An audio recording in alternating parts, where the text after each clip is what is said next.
Ils écoutent attentivement l'histoire que leur raconte le jeune auteur Abbas Ridjali. Ce dernier est l'invité d'honneur de cette rencontre initiée par la Ligue de l'enseignement à Mayotte. But recherché, donner le goût à la lecture à une société mahoraise plutôt de tradition orale. L'événement est ouvert à toutes les catégories de la société. Parmi mes missions, étant que médiatrice du livre, c'est de travailler plus avec les jeunes enfants. Même ça peut être avec un autre public, mais c'est plus basé sur la jeunesse. Donc moi, mon but, c'est de vendre le livre, donner l'envie aux enfants de lire. On nous a expliqué comment on écrit des livres et la personne qui a écrit le livre, il a raconté des histoires qui nous ont bien intéressés.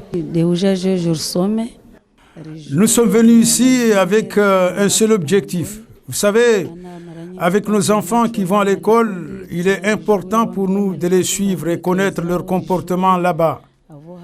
Et pour mieux les cerner, nous devons beaucoup lire.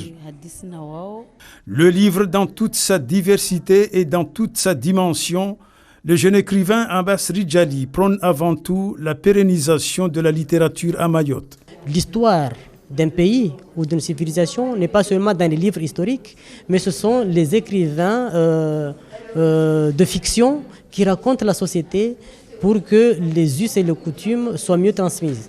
Pour les organisateurs, réussir à fédérer tout le monde à travers la lecture est une action fondamentale, mais il faut surtout privilégier la méthode classique pour un meilleur goût face à la transformation de la société, notamment l'aspect technologique. Le livre papier a tendance à s'effacer face au livre numérique, mais il faut au moins une première fois, il faut mettre en contact les gens.